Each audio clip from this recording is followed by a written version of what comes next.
بسم الله الرحمن الرحيم إن الله وملائكته يصلون على النبي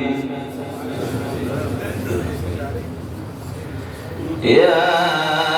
أيها الذين آمنوا صلوا عليه وسلموا تسليما اللهم صل وسلم وزد وبارك على سيدنا محمد وعلى آله وصحبه أجمعين. اللهم إنا نسألك العفو والعافية في الدين والدنيا والآخرة يا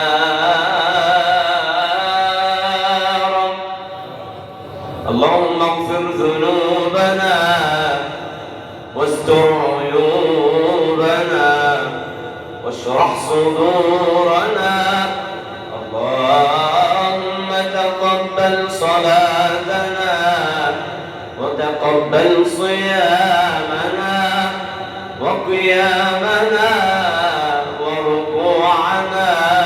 وسجودنا يا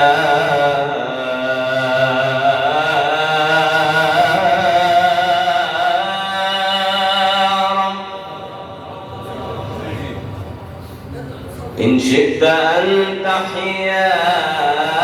بكل أمانك وتظل في منأى عن الأحزان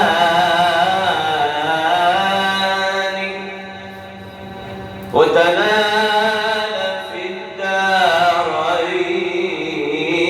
عيشا هانئا وسعادة وسلامة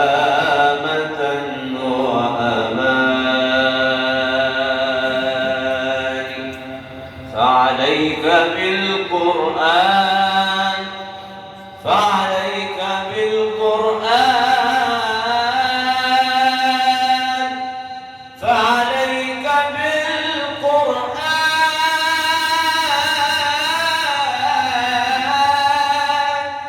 فعليك بالقرآن واسلك نهجه فهو الذي ينجي من النيران.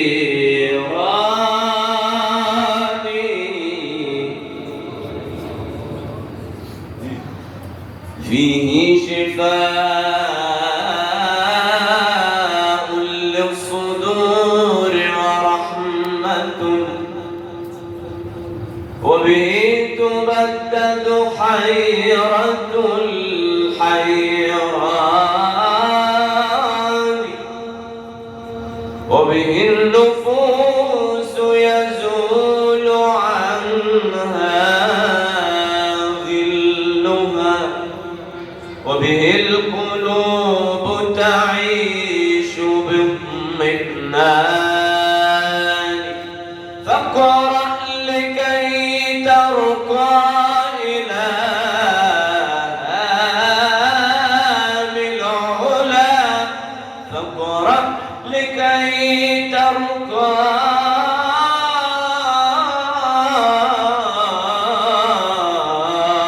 إلى هام العلا فاقرأ لكي ترقى إلى هام العلا وتنال في الدارين خير مكان.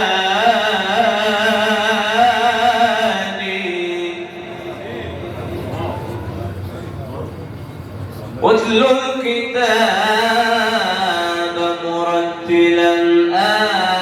آياته متدبرا في سحره الفتان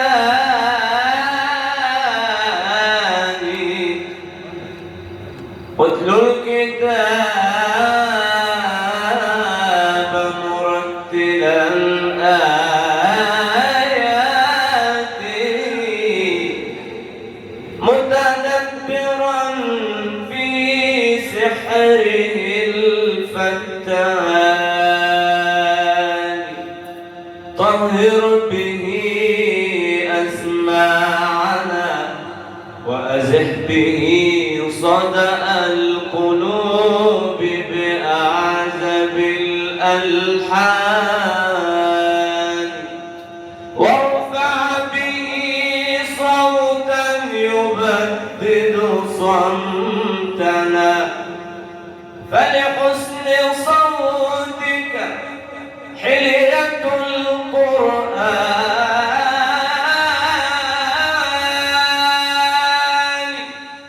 سيظل قرآن الإله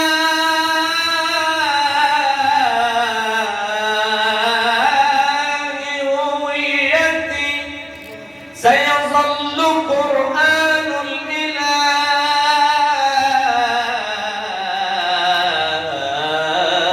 الإله هويتي سيظل قرآن الإله هويتي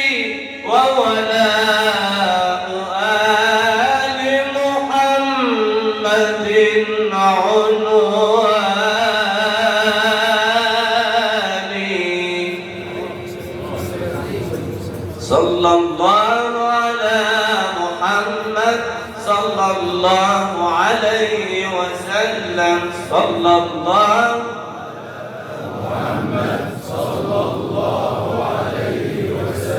صلى الله على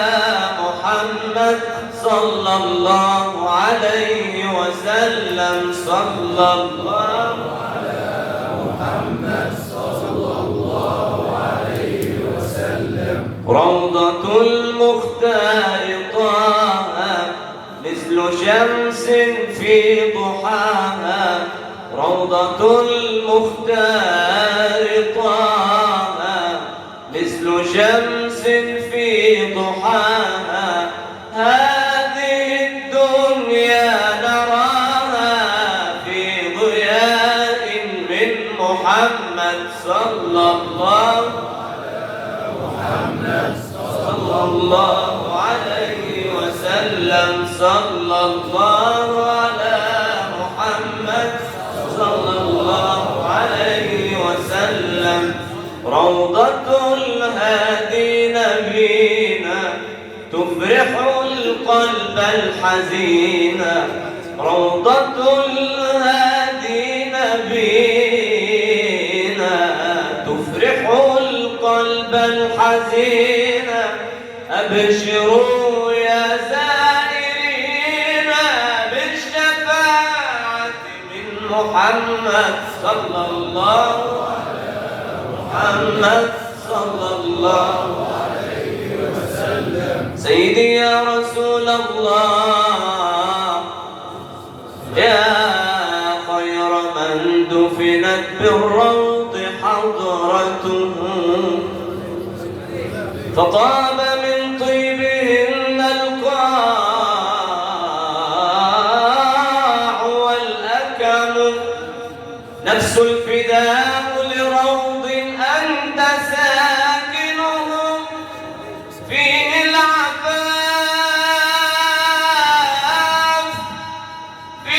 العفاف وفيه الطهر والسكن هو الحبيب الذي ترجى شفاعته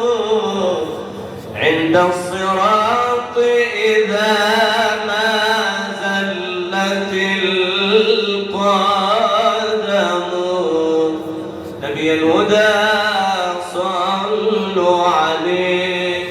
اللهم صل وسلم وزد وبارك عليه